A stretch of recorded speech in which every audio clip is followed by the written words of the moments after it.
The bite of an alien vampire girl could kill anyone but a human man. The klaxon howled through Zephyra 9's rust-caked corridors like a drunk banshee with performance anxiety. Lights flickered in epileptic protest, revealing glimpses of blood splatter, cracked walls, and what could generously be called space mold, if you were being polite and had never seen real mold before. Captain Holt stumbled through the chaos, a half-eaten protein bar in one hand and a plasma pistol in the other, muttering under his breath. "I told Debbie this ship was cursed," he grumbled. "Did she listen?" "No. Let's scavenge the floating corpse of a war freighter," she said. "It'll be fun," she said. His AI co-pilot crackled over his comm, voice crisp and far too cheerful. "Technically, I said it would be educational. Fun is subjective, like your fashion sense. I'm literally wearing tactical armor, with pineapple decals. They're intimidation pineapples. I'm sure the enemies are trembling with vitamin C deficiency." Holt sighed and rounded a corner, only to stop dead in his tracks. Something had gutted the ship's hull from the inside. The floor panels were peeled up like metal petals, and a trail of black ichor streaked along the wall. A low, echoing click came from deeper within the wreckage. Holt raised his pistol, which emitted a pitiful bzzzt and ejected its power cell with a sulky plop. "Right," he muttered. "Time for Plan B, bravado and terrible decisions." He stepped forward anyway, because bravery wasn't about being fearless. It was about charging into danger while heavily armed with sarcasm. The corridor grew darker, the lights failing one by one until he walked in near total blackness, guided only by the low glow of his wrist scanner and a gut feeling best described as bad. The moment came swiftly, a blur of motion, a hiss, and then she was there, descending from the ceiling like some nightmarish ballet dancer, legs coiling around his chest and fangs gleaming. She smelled of ozone and blood. Her eyes shimmered gold, her skin pale as starlight, and those long, pointed ears twitched in perfect sync with his elevated heartbeat. Xira sank her fangs into his neck without hesitation. Holt gasped, and then nothing happened. He blinked. She blinked. She didn't let go. He said. "Do you need a minute?" She jerked back, a line of his blood staining her lower lip. Confusion clouded her features. She hovered an inch away, staring at him like he'd just recited ancient vampire poetry backward. "You're supposed to be dead," she said. Her voice was deep and silky and full of disappointment. "Sorry," Holt said, tapping his neck. "This vein's been letting people down since college." Xira stood abruptly. Holt stumbled upright as well, wiping his neck. "So, is this foreplay? Because I like to buy dinner first, maybe a drink. Definitely not fang-based introductions." "You live," she said almost accusingly. "Yeah, I get that a lot. Allergic to death, apparently. I also once survived a reactor implosion with nothing but a spoon and optimism." Shira's golden eyes narrowed. "This is impossible." "That's what the spoon said." She hissed again, but it felt more like a malfunctioning kettle than a threat this time. Then she turned and vanished into the shadows, leaving behind an afterimage of long limbs, flowing leather, and frustration. Holt rubbed his neck and turned back toward the ship's main junction. "Debbie? You picking up all that?" "Affirmative," came her dry response. "Shall I log your romantic rejection in the captain's journal under Normal Tuesday?" "Har har." She bit me and looked disappointed. "That's a first. Usually they just ask for their pants back and block my comm ID. Do you want me to send medical drones? Or maybe just a sympathy cake?" She was hot, Debbie, and weird, and probably older than the concept of math. Oh, good. Another excellent candidate for poor life. Holt reached the bridge, which was little more than a broken viewport, and a chair shaped like a torture device. He activated the salvage terminal, still running a cracked version of some pre-collapse mining OS. Shira's interference had corrupted most of the logs, but one image looped endlessly. Her, standing in the engine room, staring into the camera like she knew someone would watch later. "I'm gonna find her," Holt muttered. "Do you remember what she did 5 minutes ago?" "Yes. She bit me, and it didn't work. That's big. That's weird. That's the kind of thing that gets you invited to underground science parties with dangerous people and awkward hors d'oeuvres. You're impossible to advise. Thank you." He grabbed his coat, his backup pistol, which only fired sideways for some reason, and stuffed a pocket full of compressed snack cubes. The hunt was on. Meanwhile, aboard the cloaked vessel Naraziel, Xira stalked the inner sanctum of her living ship. blood sensors in her fingers pulsing faintly. She replayed the memory, his taste, his scent, his impossible biology. Human, and not. Anomaly, she whispered. Her ship responded with a low hum, like a cat's purr through a subwoofer. I bit him. He laughed. A mechanical chime. Disbelief, if a ship could express such things. I should have killed him. I always kill them. The ship formed a seat from its own bones, and she sat with a sigh, gazing at the stars. For the first time in centuries, her hunger stirred. Not for blood, but for questions. For that grin. For the echo of something real. And back on Zephyr 9, Holt finished scribbling in his logbook. Bitten by alien vampire. Still alive, possibly immortal, definitely charming. Must investigate.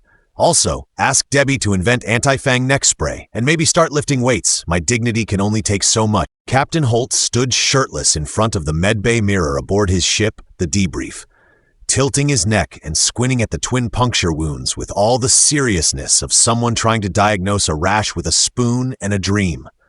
The marks weren't fading. They weren't healing. They also didn't hurt, which was somehow worse. Debbie's avatar flickered into view, a floating cube with a blinking eye and a permanent expression of digital exasperation. You're admiring the vampire hickey again. I'm monitoring for infection, Holt replied, flexing a little. Also, I'm starting to think it's becoming a personality trait. Being bitten by mysterious women has always been one of your personality traits. Not mysterious alien women. It's a promotion. Wonderful. Should I alert the Galactic Medical Registry or just knit you a commemorative scarf? Hold off on the scarf. I need something tactical in case she shows up again. Maybe chainmail. You'd chafe. Worth it. He tapped his neck once more, watching the strange shimmer that danced over the skin, like tiny threads of light stitched into the wound. Not normal, but nothing about this was normal. He tossed on a half-buttoned uniform shirt and made his way to the bridge. Debbie displayed the stellar chart on the main screen. Lines of light traced the spiral arms of the galaxy, but one region blinked red, Sector V9, flagged for recent energy spikes. Xira's ship had been seen there, slipping through radiation clouds like a phantom. Plot a course, Holt said. Max stealth, moderate bravado. Should I also engage the sarcasm drive? That's always on. He leaned back in the pilot's chair and let the ship hum to life. There was something in his blood now, something ancient and awake. Every time he tried to sleep, he dreamed of stars dripping with black fire and whispering voices that sounded suspiciously like they smoked space cigarettes. He also dreamed of Xira, not in the usual dangerous beauty kind of way, but more in the why is she reading quantum poetry while dismantling a war drone with her bare hands? Which was worse, emotion. 2 jumps and a back alley refuel later, they entered V9. The stars here were dim, warped by the radiation fog. A station loomed ahead, half derelict, mostly illegal. Guttersund Alpha, home of smugglers, data rats, cult recruiters, and a truly abominable noodle bar that charged extra for flavor. Holt docked. The airlock hissed open and the scent of grease, ozone, and morally ambiguous intent wafted in. He holstered his plasma pistol and slipped into the crowd, ignoring a man trying to sell genetically enhanced houseplants that could sing lullabies. Looking for a tall woman, Holt told the bartender at the Drunken Photon, with long ears, a terrifying presence, and a bite that causes mild existential crises. The bartender raised one eyebrow, polished a glass with the same rag everyone used to dry their hands, and nodded toward the back. Try the blood cults. I was really hoping that wasn't a literal suggestion. Do they offer dental? Unlimited? He found them 3 levels down. The Crimson Hunger, a group of robed fanatics who believed vampires were divine. Their leader stood in the center of a glowing circle, preaching to a dozen glazed-eyed followers. And when the fanged star opens, her chosen shall ascend. We will bathe in the light of her purity and— Excuse me, Holt interrupted, but has your queen mentioned me? About yay tall, devastating jawline, doesn't die when bitten. The leader turned, mouth open in what was either rage or awe. Then she pointed at him and screamed. Everyone else screamed too. It was the least flattering reaction Holt had ever gotten at a party. Get him! She shrieked. See, that's what I was afraid of. He ducked as a robed figure lunged. Holt grabbed a ceremonial staff and used it to trip 2 cultists into a fountain of glowing red plasma punch. Debbie cut into his comms. Update. They're broadcasting your presence across 4 adjacent sectors. Fantastic. Do you think they'd calm down if I offered an autograph? Possibly, on your gravestone. He sprinted down a maintenance corridor, breath ragged, shirt somehow even less buttoned than before. The lights above him flickered. Behind him, heavy footsteps, and then silence. He stopped, drew his pistol. A whisper. "Captain Holt?" She emerged from the shadows, poised and unbothered, flanked by a half-living wall that quivered in deference. Xira stood in the gloom, her ears twitching faintly, eyes glowing like a dying sun. "You found me," she said. "I followed the trail of dramatic exits and bite wounds. You are reckless. You bit me first. You didn't die. Thanks for noticing." She stepped forward. Her fingers grazed the wound on his neck. He didn't flinch, not from pain but from the sensation of cold fire crawling under his skin. He saw flashes. Her memories, starfields he'd never visited, a throne of bones set adrift in the void. Her voice became layered, old and echoing. "You are wrong. Gonna need a little more than that? I've been told that a lot. You are a paradox. My kind cannot bite and fail. You are human and not. Tell me something I don't know. You carry resonance, an echo of the split." He blinked. "Is that like space indigestion?" She looked at him, blank. "Sorry. I use humor to cope with confusing genetic bombshells." Before she could reply, the wall behind them exploded inward. Cultists poured through, chanting, wielding plasma blades and throwing pamphlets. Holt grabbed Xira's hand. "Ever fought side by side with a snack before? I don't snack. Today's the day." Together they dove into the fray, Holt firing wildly while Xira moved like liquid shadow, bones cracking and enemies falling in silence. One cultist aimed a disruptor at Holt. Debbie fired a drone through the ceiling, taking him out with a projectile sandwich. "Did you just weaponize lunch? You skipped it." As the dust settled, Xira stood among the unconscious bodies, hair wild, eyes feral. "Why?" "Why what? Why help me? Because I want to know why I lived. And also, honestly, because this is the most fun I've had in weeks. It's you or the singing houseplants." She didn't smile, but something flickered at the edge of her mouth, almost. "We need to leave," she said. "Others will come. More vampires? Worse, scientists." They ran. Captain Holt's ship shuddered as it plummeted toward the derelict Ark Station Ilisankai, a floating mausoleum of cryptic memories and long-forgotten starcraft. The vessel's clattering alarms and desperate groans mixed with Holt's internal commentary. "Great! Another crash landing. I've always wanted to spend my Tuesday wading through ancient space ghosts and sentient wallpaper." Xira's eyes, aglow like twin comet tails, remained fixed on the flickering control panel as she worked to stabilize the descent. "This place has a certain je ne sais quoi," she murmured, half amused, half wondering if the station itself was playing tricks on their battered fortunes. In a crash of sparks and stuttering engines, the ship settled amidst the skeletal remains of corridors and grand halls of cosmic architecture. The duo disembarked into a dim vestibule where the silence was punctuated only by their banter and the distant hum of recycled air. "Do you hear that?" Holt asked, squinting at a corridor lined with relics that looked suspiciously like old election posters for long-dead space emperors. "It's like the building's trying to tell us a bedtime story." Xira arched an eyebrow, stepping cautiously over what appeared to be a mosaic depicting a vampire queen and a human king engaged in an oddly cordial handshake. "And what, pray tell, would that story be? Once upon a time, a cursed bite turned a brave captain into a walking punchline?" She teased, her tone mingling both cynicism and a spark of curiosity. As they advanced, the shimmer with ghostly projections, faint spectral images of long-past beings, their voices overlapping in a confused chorus of prophecy, regret, and the occasional dad joke. An ethereal voice intoned, "Destiny awaits, and humor guides the heart." Holt couldn't help himself. "Well, if Destiny's handing out punchlines, I'd better get my laugh track ready." Winding through corridors that twisted like the labyrinthine thoughts of a mad philosopher, the pair found themselves in a chamber that reeked of forgotten lore and spiced nebula. Holographic panels floated nearby, flickering to life with cryptic data logs. In one projection, ancient vampire rites were recounted, a solemn ritual interrupted by a translucent figure exclaiming, "And then the cosmic joke struck."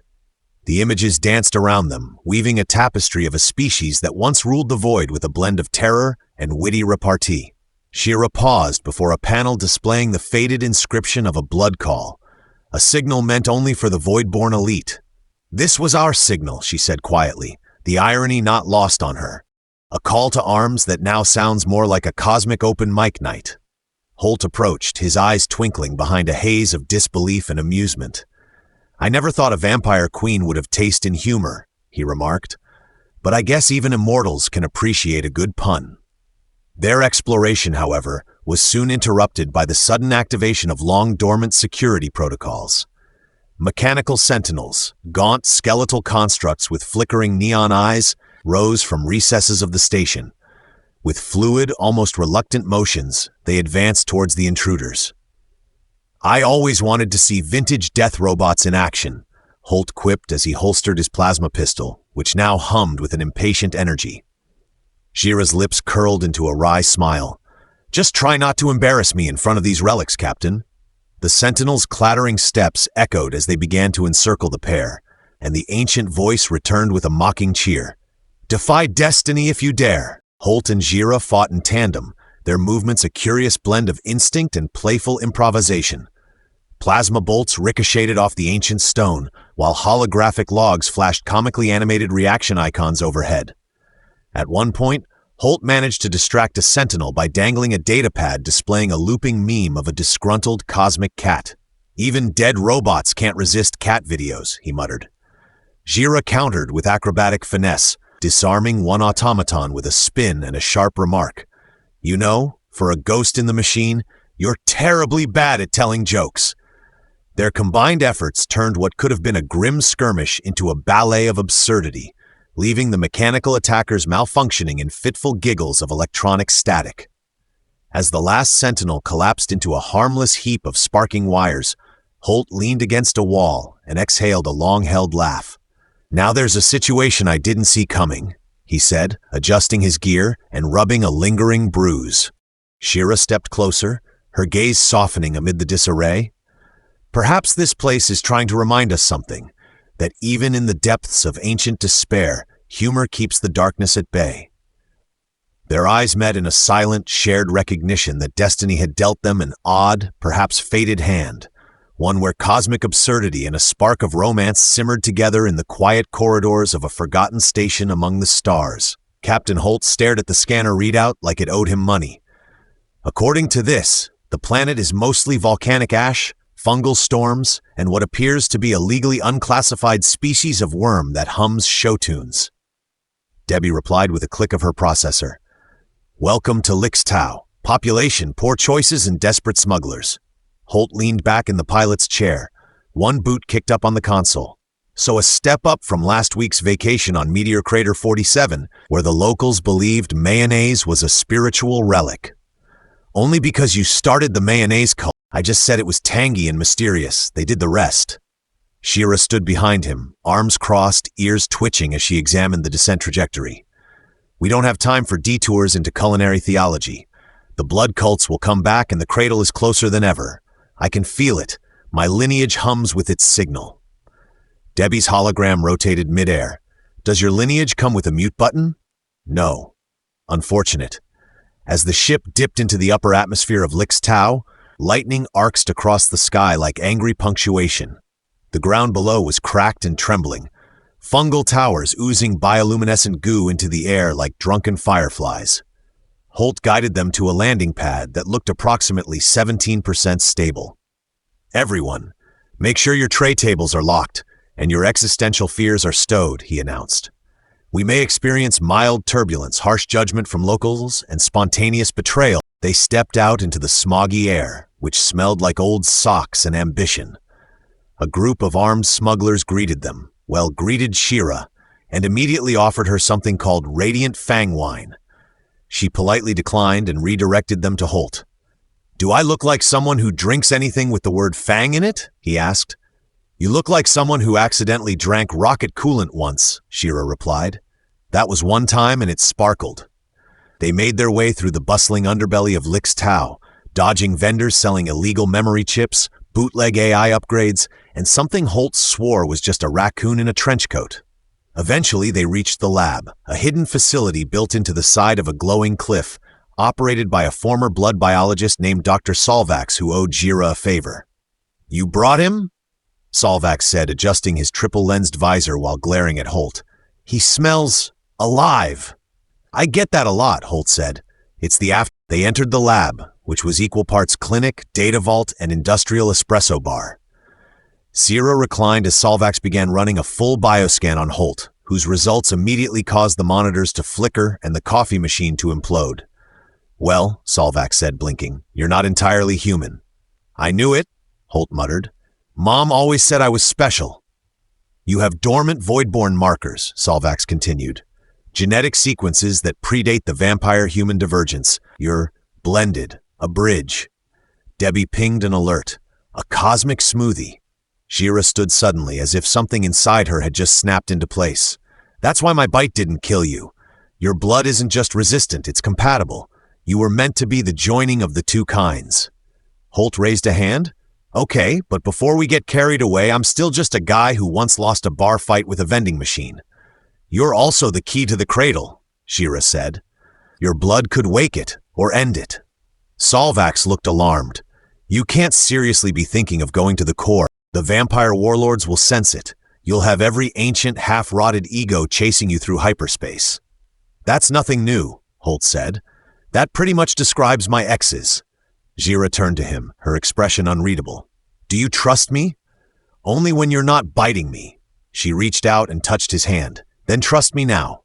Before Holt could respond with something romantic or wildly inappropriate, the alarm blared. A dropship landed outside, sending tremors through the rock. From it emerged Vexor, a towering void vampire with eyes like liquid iron and a voice that sounded like a bad marriage. His brood followed in full ceremonial armor, looking like a doom metal band with a dress code.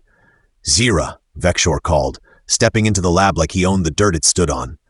"Return to the fold, or watch your blood pet die." Holt looked offended. "Pet? Excuse you. I'm more of an emotional support captain." "Stand down," Xira said, voice like a sword unsheathed. "He's mine." "That's not helping," Holt hissed. Vexor laughed, a deep, awful sound. "You disgrace your bloodline, and for what? A half-breed with jokes? You're just jealous I'm funnier," Holt said. "Also, I brought backup." Debbie dropped 3 ceiling drones armed with garlic-infused confetti grenades, a last-minute invention Holt called Plan Ridiculous. The grenades burst in midair, spraying the vampire warlords with blinding light and the lingering aroma of holy lasagna.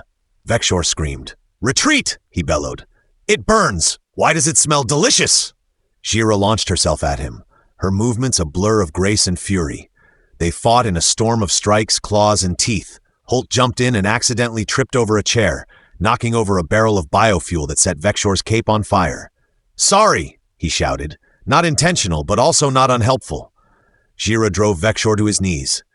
"You come for blood, but you forget. Mine is not the only one that matters now." She struck. The final blow landed not with a scream, but with a sigh. Vexor crumpled, his brood fled.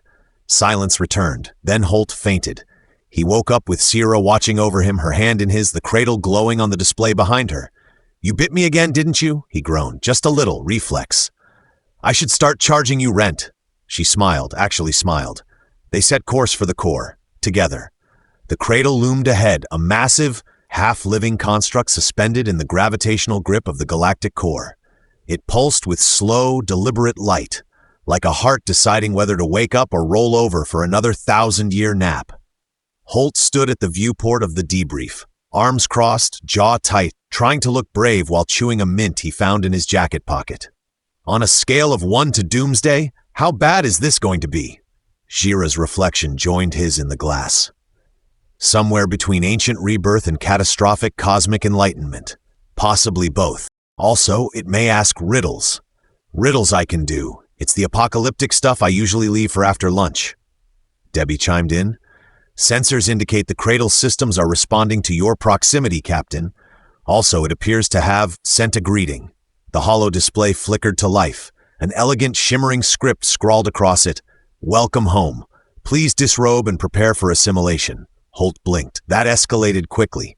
I believe it means genetic assimilation, Xira said. Right? Still not less weird.